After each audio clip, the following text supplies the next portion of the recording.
Welcome to Toasting the Classics, a podcast where we take something that people call a classic and we talk about it while we don't drink anything because this is sober shorts. Haha, I fooled everyone. I don't really wish I was drinking, but I do kind of wish that this wasn't a short because we're talking about the 1976 film Network by Bill Hodges' suggestion. Bill is here with me today. Say hi, Bill. I thought you were saying Bill Hodges did this. This is another film about Bill Hodges. No, we're done with the oeuvre. We're done with the oeuvre of films about Bill Hodges. This is Bill Bill, Holden in this one. A little bit that's different. right. A little different.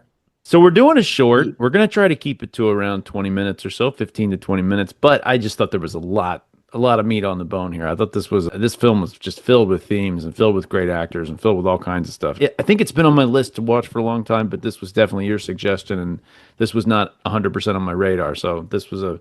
Why did you think of this one? Why did you pick this? Well, it came back across my radar. I had originally watched this and actually used a few clips of this in my first master's thesis, and Oh, the world is warming. the whole world is warming, The and whole world talking is warming. the I'm sorry, I whole the got your whole title world wrong. the whole world is warming. With everything going on, I felt like we really should be getting out, coming to the windows, and screaming, "I'm as mad as hell." And I'm not going to take it anymore. I have some notes on that line. I have to say, it could be less wordy. I'm as mad as hell, and I'm not going to take it anymore. I feel like I would cut a couple of words to make it punch more, which is hard to say because it's a classic, famous movie line, right? But I It feel really like it should is. be, I'm mad as hell, and I'm not going to take it. Anymore seems like an extra word. As seems like an extra word. I don't know. I was familiar with that saying because they play it at the end of like baseball games and football games and stuff, like to get everybody riled up. Or at least they show the guy. I don't think he actually says the line. And you say, maybe I had the line wrong in my head. I don't know. That whole scene, that's going to play into my biggest surprise is what Okay. happens with that Okay. famous scene. That's really the only thing I knew about this film. And I had it completely wrong, I have to say. Like I had everything about the context of what was going on in that scene completely wrong in my head. So we'll talk about that when we talk about our biggest surprise. I mean, do Yeah, you feel so like that's like the most significant part of this film was that line? that's the most famous part of this film. I think Yeah. 100%. I do not think it's the most significant. I don't think it's the best part. There's a lot of other stuff that I really.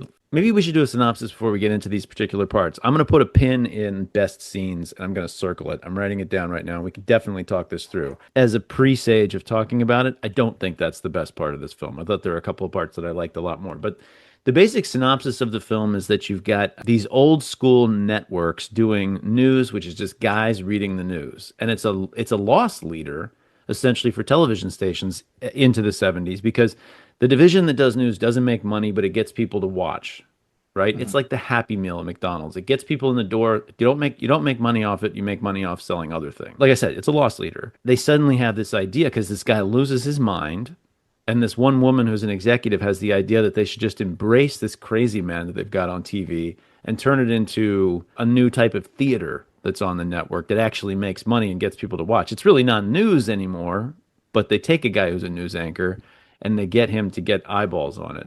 And the whole thing, by way of that story, ends up being like a commentary on clearly on television at the surface level, but I believe there's a meditation on power and corruption that's broader, that's going on underneath on a second level. Media So consolidation. media consolidation, but like a grander point about power, I think, like about Mhm. all power. Like this is the same type of conversations that would have been going on in like the Roman Empire in the highest chamber where they were talking, or a conclave at the papacy, or the White House Situation Room, or anywhere where power is being brokered and talked about and big decisions are being made and the kinds of things that motivate people. Because it's not just money and it's not just fame, right? It's about television. So these people want to be famous, they want to make money, but it isn't really what's driving them. It's the power, is what I think there's a meditation on in this film. But anyway, I'm getting a little bit off the rails about talking about the synopsis, but that's the essential synopsis. There are some pretty dramatic relationships going on in the film. I mean, just an absolutely fantastic cast. You jump in. Tell us about the cast. I'm talking too much. I'm a little excited about the Well, name of the film. so Peter Finch plays the lead anchor, this guy Howard Beale. One who He loses and his mind. the opening scene is with him and William Holden, who Hmm. plays kind of the director or the lead of the news division for the Union Broadcasting System, right? Which is a fictional fourth network because it used to be That's right. when you and I were kids, there was ABC, CBS, NBC, and then you always had like a local station that did like the city, but That's they right. weren't really like a fourth national network, which became real when we were older. I think we were like in junior high school that put Fox on the air. And Hmm. Fox News weirdly became exactly what this is. And not Hmm. as in how it starts, where UBS is just a fourth network, but Fox was all about what's going on in this film in terms of sensationalistic, That's right. really some quality programming, weirdly enough, because it was revolutionary, but also just some garbage, just absolute garbage. And I'm not talking about modern politics with Fox. I'm talking about the Fox TV network when it first came on the air, which was The Simpsons and Tracy Ullman. We talked about this before. Tracy Ullman was the original thing. The Simpsons was on it, but The Simpsons grew out of Tracy Ullman. Tracy Ullman was a really high quality variety show that was quite funny and intelligent. They had Married with Children, which is just lowest common denominator. Great actors, really great comedic actors on that show, but just lowest common denominator humor. Like For the sure. Oh, slimiest 100%. humor that 100%. I had ever seen on TV at the time. Like gross and base and just absolutely below the belt. But I mean, the people in it are terrific. Cops Everything. was on there. Cops came on a little bit. See, I read a little bit about this because it occurred to me. So I did a little bit of reading about Fox. Fox had no programming because there was a 22-week writer's strike. And that's when they came up with Cops. And Cops is pretty darn close to being what this is, which, we have the reality TV world today. We saw MTV get completely corrupted and taken over by reality TV, much like UBS gets taken over by a similar sensationalistic reality type of thing in this film. It's very Okay. prophetic. Prophetic. So this Well, film and is they even have the psychic later on. We'll they get do to have a that. psychic. I wasn't even thinking about it because I think that's just kind of random. That's not really, I don't know if that's even connected to it. But yes, this movie is definitely prophetic. I mean, it's nailing a bunch of stuff about not only about where TV went, right? But the conversation they're having about generations where they're like, "Oh, these are the people she's like this because she grew up on TV." I'm the person that remembers before there was TV, when it was just good and we got everything from movies and we had values. And then there's these kids that only grew up on TV and they're just bad people. And then those people had children who got the internet, and everybody looks at the kids that grew up with the internet and they say, "Oh, the kids that grew up with the internet are just pieces of crap." And now they're going to look at the kids that grew up with AI their entire life and say that they're pieces of crap. And it's like, the funny thing is each one of those arguments seems 100% correct when you look at it. It does seem like something happened to people because of television. And it does seem like the internet did something to people. And it seems, but then it's also one of these things that just everybody always says about the current generation. I think there is, though, a gradual degradation of sorts of capacity for thinking and thought. I think Beale, the character Howard Beale, goes on a pretty amazing rant about the number of people who are reading books, who are reading newspapers, who are actually critically thinking. The capacity for that ability to think critically is has shifted considerably since the generation where this character, Howard Beale, who opens with, I was working in 1950, 51 with Edward Mm-hmm. R. Murrow, right? Yep. And that generation has been sort of lost on us. So I have a couple. I totally know what you're talking about, and I'm thinking these same things. But I'm going to be a little devil's advocate here, and I'm going to Okay. point out that yes, it absolutely seems each of these new medias and these sources of information does seem to water down our attention span, right? Like every Yes. generation seems to have less and less attention span, and so that's an observation, and I think that's probably somewhat accurate. However, what percentage of people in 1900 were reading? What percentage of people in 1900 were literate at all? So I you're think like literacy rates have increased to some degree literacy also. rates, but this is kind of what I'm getting at. I'm thinking you probably had 3 or 4% of the population that was capable of advanced critical thinking in 1900. And then, movies took over. By the way, it's not even 1900. Before that's probably the newspaper. And before that, it was probably the printed novel, right? You get these increases in information and it decreases the attention span and it decreases the amount of time you have in your life. But I guess I'm working towards a hypothesis where there's always been 3 or 4% of people who are capable of critical thought. And it's like, it just changes who it is. It's like in 1900, people got the movies, and the movies shortened people's attention span and made them read less. But it also made people more literate. It opens up your world to have more media, to have film, and then TV, especially every single home. You used to have places, if you lived in somewhere like Iowa in 1900, you had no access to media at all. By 1950, you've got TV, or 1960 at least, you've got television. So you've got probably more literate people The world has opened up to some people. Some people's attention span is shortened, and it's the same with the internet today. Everybody's got access to the internet. Everybody has access to every piece of information that's ever been created. It seems to make people dumb, but at the same time, doesn't it seem like there's more smart people than there used to be? It's like this interplay between those two things. I think there's a balance at work here. I think I that's a think big there's a part of it. balance at work. I think there's a balance at work. Exactly. Yeah. And the other thing that I was thinking about is he accuses her, because of being in the TV generation, of not having any morals and not being capable of love. And when Right. you say her, so we're talking about Oh, I'm Holden, sorry. Yes, I haven't even and talked we're about these talking amazing actors about except for William and Holt. I'm talking about right, Faye Dunaway. and Faye Dunaway, who plays the program director. She's fully buying in and Yeah. perpetrating Best the actress, by the way. One best sensationalizing. actress for this One part. best actress. Can't decide if Finch, she's I one think, of won best actor. Finch won Best Actor. He died. Actually, I'm not sure if he got the award posthumously, Oh, but he interesting. died during the whole publicity for this. He ended up having a heart attack. Apparently, he was putting like spreading himself really thin doing the publicity for this, and ended up dying. I don't remember if he lived to get his award or not. Faye Dunaway won Best Actress. William Holden did not win. I think he was nominated for Best Actor, but Mhm. the woman who plays his wife, who has 5.5 minutes of screen time, won Best Supporting Actress, and deservedly so. Again, she's great. She stood out. She's from Poltergeist. Do you remember her in Poltergeist? Oh no, I I so didn't many even times make in that this movie, connection. so many times in this movie, I kept thinking that like Ned Beatty. I was like Ned Beatty, and I was like, oh, he's Lex Luthor's henchman in Superman. Or like there's one guy with a mustache that works in the office and he's like kind of a creep. And I was like, who is this guy? And I was like, oh, he's the dean at the beginning of Ghostbusters. Hmm. The guy that comes in and fires them from working at Columbia, I think it is at the beginning of Okay. the movie. Well, Anyway, and then there's you just got Robert Duvall, right? to me, I think Peter Finch, fine. He's got the crazy character and everything. He's got a lot more screen time. I thought Robert Duvall was like a force of nature. I thought he was terrific in this movie. He has a couple of speeches. He's getting mad and he's talking about the business of the network, and then in between it, like talking about how he's going to murder Peter Finch or sorry, Howard Beale. There's a couple of scenes like that where he's just kind of barely holding in this like hostility and violence, and it's terrific in like a really civilized kind of way. Like this is a really foul-mouthed movie, by the way, for It was, yeah. 1976. For Like 76. that must have been they're dropping F-bombs. I mean, they're just cussing up a storm in this movie. I thought that must have been an issue at the time. It's what I was saying before about this is another like counterpoint, devil's advocate kind of position today. I don't even know if I believe what I'm saying here, but he says something about how his when he tells his which terrific scene. I think it's why she won Best Supporting Actress. Is the scene where he tells his wife he's having the affair with Faye Dunaway's character, Hmm. Hmm. Diana. He says that he's having the affair with her, and the wife just gives like a terrific speech in response, like really good scene.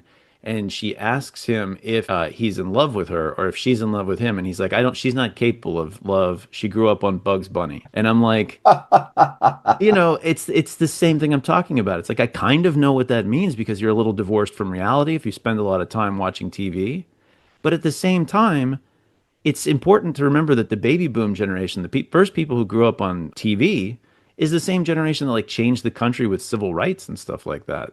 They almost had better morals than their parents. Their parents are willing to live in like a segregated America and didn't care about it. And just, it's the same thing. It's a pushback. It's a give and take. I am talking way too much. I'm sorry. It's okay. It's all right. I'm excited about this You movie liked that this you movie, chose. didn't you? I'm Yeah. excited about this movie that you chose for me to watch, and I have a lot of things to say. So I'm just walking all over you. But go ahead, please talk. Tell me what you thought. So the movie progresses, right? Howard Beale has this breakdown on air, Right. right?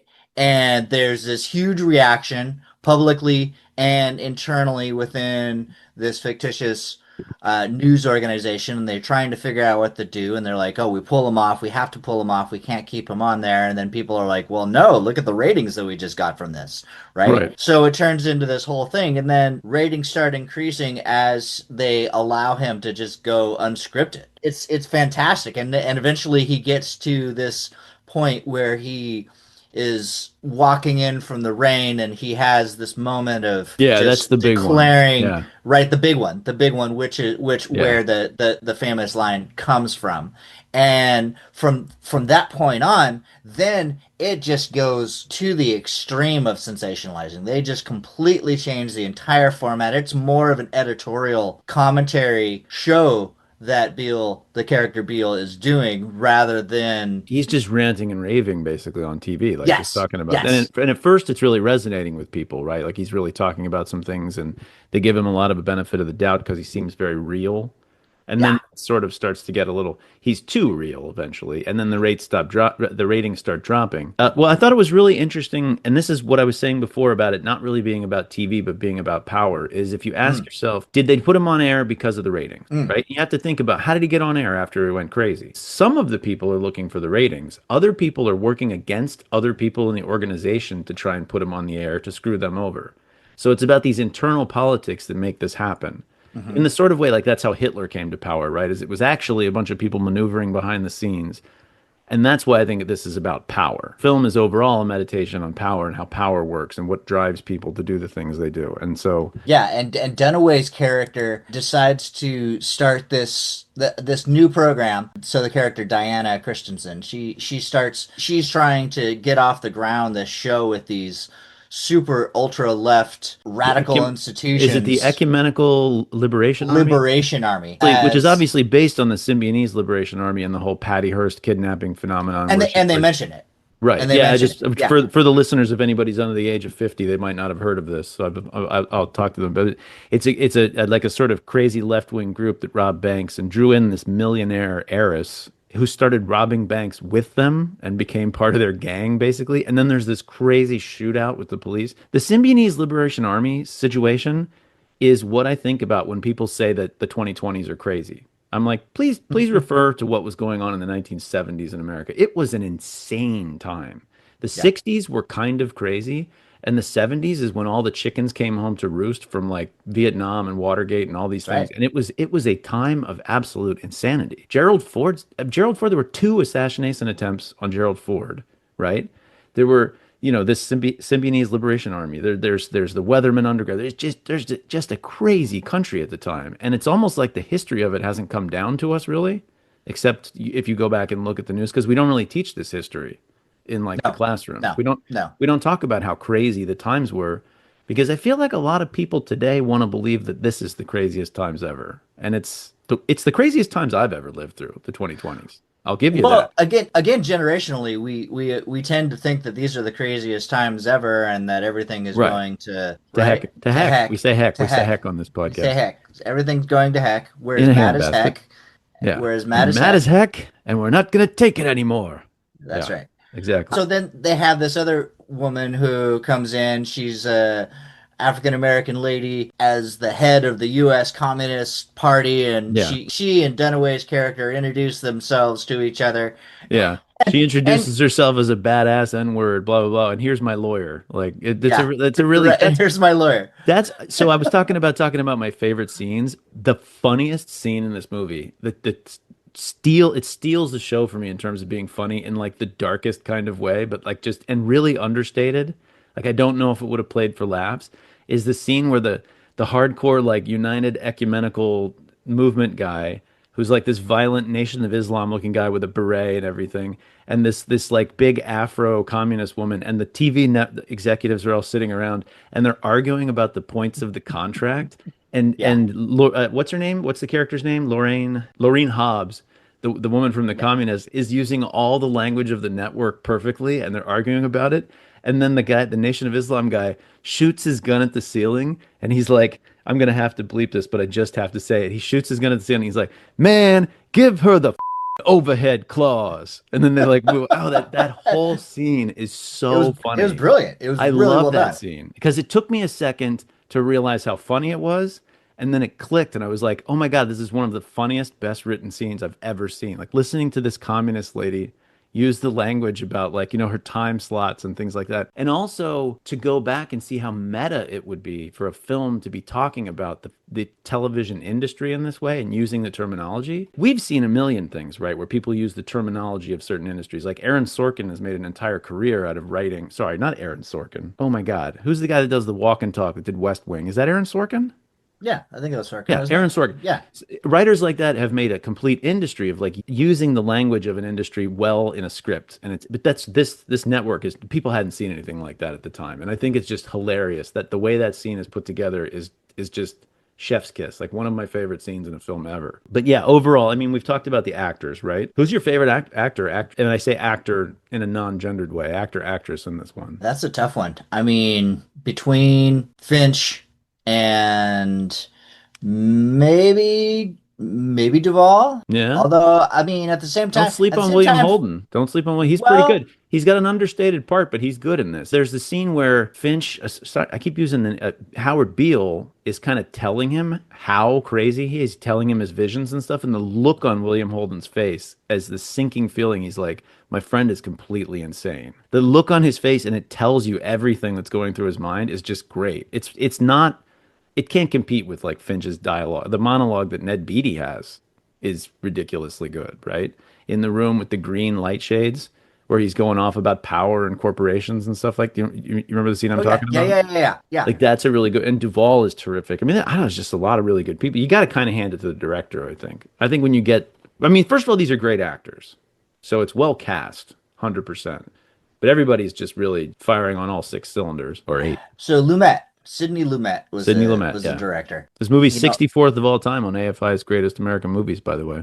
64th. Okay. Yeah. So, Interesting. I mean, that's a great list. So 64th is a good pole position, Is but yeah. of how many? Is it like I think it's 500 the greatest? 100 greatest films of all 100 time greatest? is Okay. what I remember from that list. This one came in at 64 and I think deserves to be. Sidney Lumet also directed Dog Day Afternoon, which I've never seen. I Hmm. know it's supposed to be Pacino, like Pacino's greatest performance. Okay. Yeah, So I I've haven't always seen it. that's one I'd be willing to watch sometime if you want to do that. There was another one that I wrote down. Oh, William Holden in Sunset Boulevard. I saw Sunset Boulevard when I was a kid and it was way over my head. So I'd like to watch that one. I would totally do a show on that. There's also the Tower, is it the Towering Towering Inferno? Inferno, I've never seen. Towering Inferno. So that's something actually worth talking about because Faye Dunaway and William Holden worked together on that film and apparently hated Hmm. each other. And Yeah. it's and I, they thought about not casting them alongside each other, but when you watch this, the relationship they have, it is perfect. yeah. The like undercurrent of hostility between the two of them, especially coming from him, because Hmm. he's the whole time he's like this beautiful young woman is coming on to him, right? And wants to have a relationship with him. And we should talk about that, by the way. But he's just like, I'm an idiot. He's like, you schmuck, what are you getting yourself into the whole time? And he Well, basically and he knows it. he knows it. He says it out loud. And it's like you can tell it makes him hate this woman. He Hmm. knows he has to go through with this and there's no way he's going to stop himself. And it's a terrible idea and it's going to lead him to grief and ruin, but he just does it anyway. And And his he tells face his wife the same and he thing. tells his wife exactly that, and yet goes through with it anyway. And you can see him. He hates himself and he's projecting it onto this woman because of that. And it's just like, it's not funny to watch. Maybe it is a little bit. Maybe there is some comedy. I think there is some dark comedy to that sort I of think thing, it's a right? dark comedy, dark But comedic effects. but Yeah. it's very adult and it makes perfect sense to me. And it's there's a couple of that whole situation with him and his wife and Diana is incredibly well written, incredibly well acted, and just pops has nothing to do with the overall theme of the movie, I don't think. You know? I think it plays into those dynamics of power. I mean, think about the age difference between two of them. They're like Okay. 20, so they're Yeah. like 23 years different, I right? wanted to And talk exactly. I wanted to talk about that. But so I was expecting it because of the way she was talking about her job and stuff while they were dating, where they're like in bed together and she's like, "Oh, I got this amount of points and blah blah." And I was thinking, "Oh, he's maybe like laying in wait to like use what she's told him against her or something." mm, And then it just plays out and they end up breaking up. But I kind of think the relationship was legit, right? I think they were I think just they genuinely cared for each other, or at least seemingly I mean, I genuinely. don't know if they were like in love with one another, but the feelings were real and the romantic relationship is real. I don't think it is anything cynical. I mean, it's cynical in the sense that he knows he's just doing it because she's a beautiful young woman. Like he's not really in love with her. Love is the His wrong word. point his point to her was that she isn't really capable Right. Right. of that love, but still had an attraction for this older But she had a legit person. attraction for him, is what I'm getting to. It's a genuine attraction. They're not using each other to get ahead in the company or anything. I thought that might be going on too, right? But it seems like she's just legitimately attracted to this like fairly handsome older man who's got a great career and like is an interesting person and it's legit in that way, right? Maybe not a Pro- great love, but it's not like a cynical using each other kind of relationship for career, I can see that argument. which surprised me, I guess is what I'm saying, that that's how Okay. the relationship Okay. played out. You know, I thought it was going to be more cynical than it really was. And I thought it was just kind of an interesting side pocket in the story, their relationship. It didn't end up playing into the overall narrative in a lot of ways, in the ways that I thought it might. I think it spoke to the complexity of the film and all of the inner working dynamics that were at play Totally. within this. Totally. So yeah, so I thought it worked I think a ultimately. movie today, they would have told the writers to focus on one theme Hmm. and to get rid of the extra themes and like this is a Hmm. movie about a TV network. Why do you have this extramarital affair and the fallout of the extramarital affair going on? And I just don't think they write movies like that anymore. I think 70s movies, especially, I think it's in some ways it's kind of the acme of filmmaking. It's the best movies that were ever made because they're Hmm. very real. You know, there's some great movies before it, but there's just a level of realism in the 70s films Hmm. and the complexity and the amount of space that they were given to tell a story. And it's just, and there's great movies in the 80s and 90s as well, and even beyond. But I think there's just so much crammed into this 10-year period. And this is kind of one of these movies that just shows what I'm talking about when I talk about the era, because they didn't shut down that extra story that gave it richness and text. It's almost like the way they do prestige TV shows on HBO or something, where there's just more Hmm. going on than the main narrative. Hmm. There's just a Hmm. lot of a lot of narrative space to breathe. I think it just creates like a really just superior product. I think these are terrific movies, and I think this is definitely one of them. Did you have a big surprise from this? I think what was most surprising was what I felt was the most engaging, what were the most engaging moments of the film came Hmm. after that climactic piece Yeah, of, we're on the same page. Yeah, we're on the same. yeah. It's not climactic. That's the thing. That's what surprised me is all I've ever seen about this movie is Peter Finch's speech, right? The first time when he says, "I'm as mad as hell and I'm not gonna take it anymore." They play that at the end of football games, like, and I'm like, oh, that must be the climactic moment of that movie where somebody gives an inspiring speech and it changes everything, and then the movie is, I don't know, like people do the right thing because of the speech he gave in some way. I had really no idea what the movie was about. So it was Mm. really surprising to me that that character is insane. Like he's not somebody making a stand against the man or something. He's lost his mind, right? He's I think genuinely. he's lost his mind because of the complexities and the anxiety and the stress of those realities. That's one way to read. That's If I'm my being, interpretation. That's if I'm my being honest, I think interpretation. that's kind of an old-fashioned version of how people looked at mental illness. I guess Mm. because I've encountered so much mental illness in my job that I think it's just a sickness of the brain, And I think that that's how I read. I guess that's true. You could like I guess there's an idea of looking at it like stress could break you down or something like that. I guess that could happen.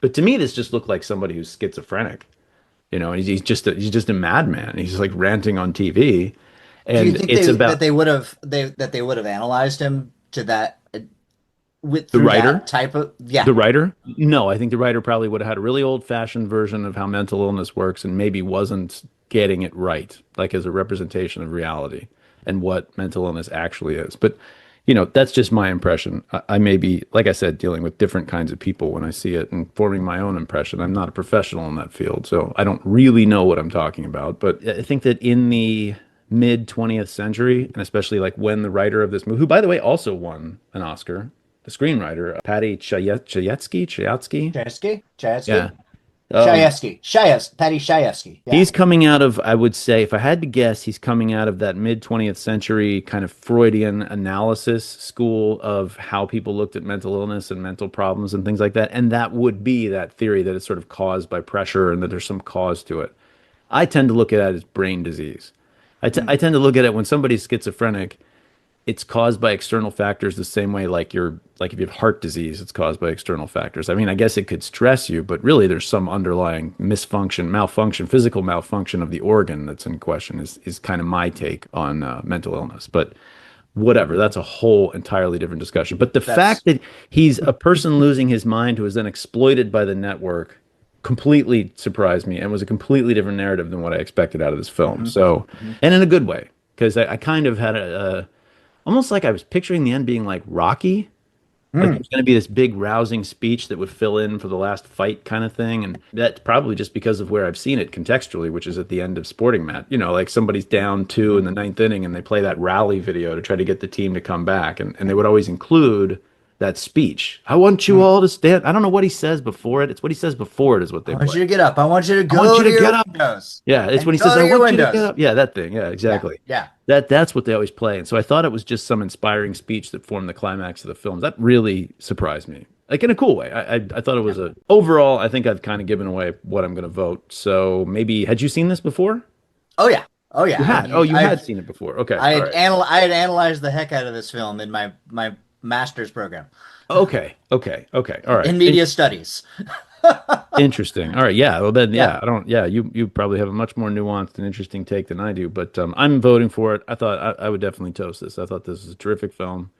I thought it deserved all the accolades that it got. I don't know who Holden lost to for Best Actor, but I would want to Hmm. revisit that discussion to see whether I thought maybe he deserved it. But I don't really know who won the 1976. I'm trying to think what that might have been. Stallone. What year is Rocky? It might be 75, but it's not way earlier. So interestingly, okay, so it was a posthumous award for Finch Oh, for Best well, Actor, Finch won and Best Actor. yeah, and Holden had also been nominated. So maybe they Were just they nominated for the same film for the for same Best category? Actor. Yeah, Is that, can I, you do that?